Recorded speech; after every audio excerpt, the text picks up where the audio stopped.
A energia maremotriz, ela é gerada por processos que captam energia através dos movimentos do mar e das ondas oceânicas. Esses movimentos mexem as turbinas e fazem com que a energia gerada pela água se transforme em energia elétrica.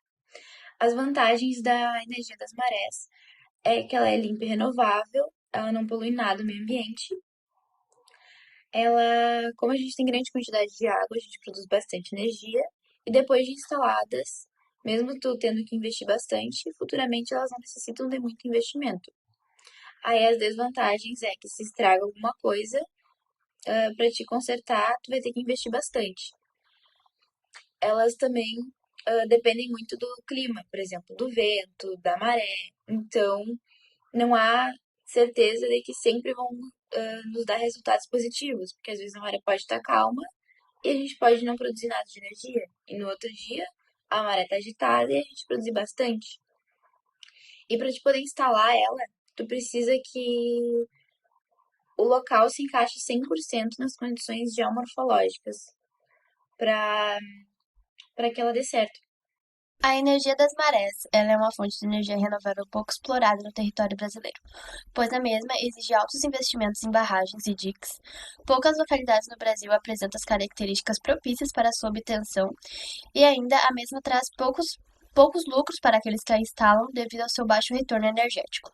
Algumas cidades brasileiras apresentam grande amplitude em relação às marés, que podem chegar até 6,8 metros de altura. Porém, não é uma altura necessária para produzir a quantidade de energia que o Brasil precisa. Por isso que para a instalação da energia das marés dos diques de captação, requer no mínimo 7 metros de altura. Isso faz com que o litoral brasileiro tenha uma topografia não muito similar à que precisa para a instalação dos diques. Apesar disso, essa fonte de energia pode ser produzida em regiões mais propícias do norte e nordeste do país, como por exemplo o estuário do rio Bacangá, que é encontrado no Maranhão com marés de até 7 metros, e a ilha do Macapá com marés de 10 a 11 metros. A energia total contida em uma onda é a soma das energias potencial e cinética da mesma, onde a primeira é resultante do movimento das partículas de água através do fluxo e a segunda consequência do deslocamento da superfície livre da onda.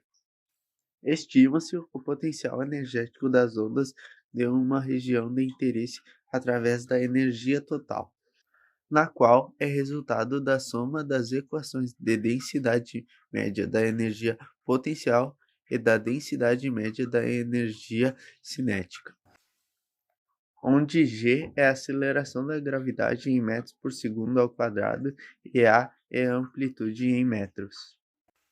Essa energia total pode ser utilizada para encontrar o fluxo médio de energia, que é a taxa que a energia das ondas se propaga por unidade de comprimento da crista, por meio de um plano vertical perpendicular em direção à propagação da onda.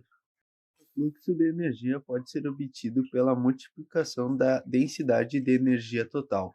Nesse caso, também podemos destacar a energia mecânica total e pressão, mostrada, por exemplo, na equação de Bernoulli.